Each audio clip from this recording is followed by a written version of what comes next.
રાજકોટ જિલ્લાના ઉપલેટા તાલુકાના Bhayavadar railway station road પર રહેતા અને હાલ રાજકોટના પહેલાનગર પ્લોટમાં વસતા ઉદયભાઈ હર્ષભાઈ શાહે ઉપલેટા તાલુકા ભાયાવદર ગામના 9 ફાઇનાન્સ વાળા વિશ્વાસસિંહ બળવંતસિંહ ચુડાસમા વિરુદ્ધ ભાયાવદર પોલીસ સ્ટેશનમાં ફરિયાદ નોંધાવી છે। ઉદયભાઈએ 10% વ્યાજે લીધેલા રૂપિયા ચૂકવી દીધા હોવા છતાં વિશ્વાસસિંહ દ્વારા રાજકોટ ખાતે તેમને હથિયાર બતાવી તેમની ખેતીની જમીન અને અન્ય મિલકત પચાવી પાડવાની ધમકી આપી હોવાની ફરિયાદ દાખલ કરવામાં આવી છે। સમગ્ર કેસમાં પોલીસ દ્વારા માહિતી આપવામાં આવી છે। શું કહ્યું પોલીસે, આવો જોઈએ। ઉદયભાઈ હર્ષદ, હું વ્યાજખોરીથી પીડિત થઈ ગયો છું અને આ વ્યાજખોરોના ત્રાસથી હું આત્મઘાત કરી રહ્યો છું અને હું સુરતમાં છું। તો આ મેસેજ મળતા તરત જ આપણા ધોરાજીના એએસપી શ્રી સિમરન ભારદ્વાજ અને ભાયાવદરના પીઆઈ વિજય પરમાર અને એલસીબીના પીઆઈ વિજય ઓડેદરા આ તમામ લોકોની ટીમ તૈયાર કરીને અને સૂચના આપી કે આપણે અને ઉદયભાઈની મદદ કરવાની છે। ઉદયભાઈની લોકેશન જોતા ઉદયભાઈની લોકેશન સુરત શહેરના મહેદરપુરા પોલીસ સ્ટેશન વિસ્તારમાં આની લોકેશન આવતી હતી। મહેદરપુરા પીઆઈ સાથે વાત કરવામાં આવી અને ઉદયભાઈને ત્યાંથી પોલીસ સ્ટેશન લઈ જવામાં આવ્યા અને એને સમજ કરીને પરિજનો સાથે આને ભાયાવદર મોકલવામાં આવ્યા। ભાયાવદર આવતા જ ઉદયભાઈ સાથે પૂછતાછ કરી તો ખબર પડી કે ઉદયભાઈ 2020માં 2 લાખ રૂપિયા 10% વ્યાજથી વિશ્વરાજસિંહ ઉર્ફે વિશાલસિંહ બલવંતસિંહ ચુડાસમા ભાયાવદરનો રહેવાસી છે એના પાસેથી 2 લાખ રૂપિયા વ્યાજ પર લીધા હતા અને એના એવજમાં 5,80,000 રૂપિયા ચૂકવી દીધા હતા। તેમ છતાં જો વિશાલસિંહ ઉર્ફે વિશ્વરાજસિંહ છે તો ઉદયભાઈની 18 વીઘા જેટલી વડીલો પાર્જિત જગ્યા ઉપર કબજો કરી લીધો, જેની બજાર કિંમત આશરે 5 કરોડ રૂપિયા છે અને આનો ઉપર કબજો કરીને ત્યાં પોતાના નામનો બોર્ડ નાખી દીધો અને એક પોતાનો મજૂર ત્યાં છોડી દીધો। જ્યારે આશરે 1 વર્ષ પહેલાં આ ઉદયભાઈ એની સાથે વાત કરવા માટે ગયા હતા કે ભાઈ અમારી જમીન તમે ખાલી કરો અને હું પૈસા ઓલરેડી 5,80,000 રૂપિયા 2 લાખની એવજમાં ચૂકવી દીધા, તો આને હથિયાર બતાવીને જાનથી મારવાની ધમકી પણ આપી।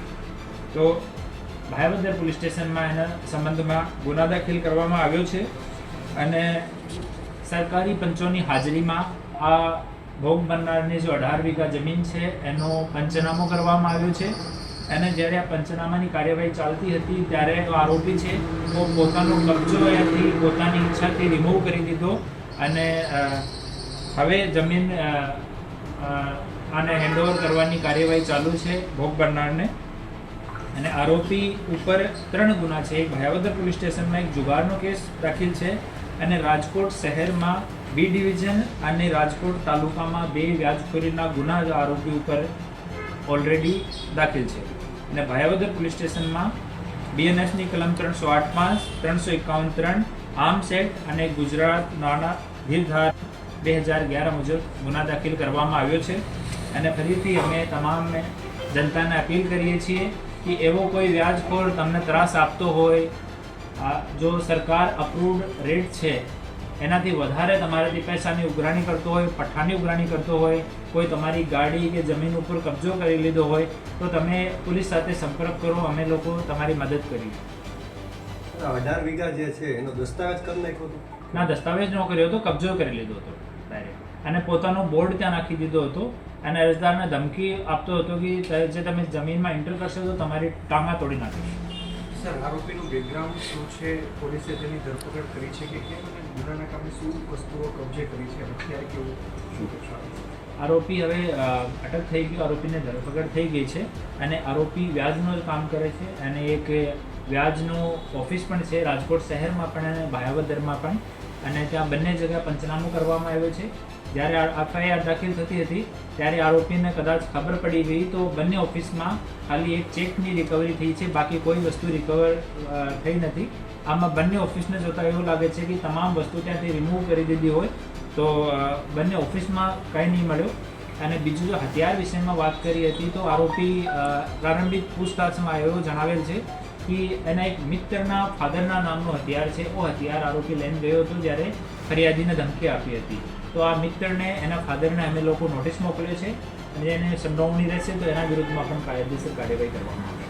સર, આપે જેમ વાત કરી કે આરોપી નાણાં ગીરદારનું કામકાજ કરતો હતો, તો એની પાસેથી કોઈ એવું લિસ્ટ મળી આવ્યું છે? કારણ કે આના સિવાય પણ અન્ય લોકો છે એ ભોગ બન્યા હશે, તો એ કયા પ્રકારની કાર્યવાહી કરવી? આમાં એના માટે અમે આના બંને ઓફિસમાં ભાયાવદરવાળા ઓફિસમાં અને રાજકોટવાળા ઓફિસમાં બંને જગ્યાએ અમે સરકારી પંચોની હાજરીમાં જ પંચનામું કર્યું હતું. લેકિન બંને ઓફિસમાં એકદમ સફાઈ કરી દીધી અને કદાચ પહેલાં ખબર હોય કે પોલીસ અમારા વિરુદ્ધમાં FIR કરી રહી છે, તો બંને ઓફિસમાં કાંઈ નહીં મળ્યું. તેમ છતાં અમે લોકો પૂછતાછ કરી રહ્યા છીએ અને એની સાથે કોણ કોણ લોકો એના સંપર્કમાં હતા એની વિષયમાં પણ અમારી ટીમ જો છે LCB કામ કરી રહી છીએ. અને જે લોકો ગુનાગાર છે, અગર કોઈ એવિડન્સને ટેમ્પર કરશે કે એવિડન્સને રિમૂવ કરશે તો એના વિરુદ્ધમાં બી સખ્ત કાર્યવાહી કરવામાં આવશે.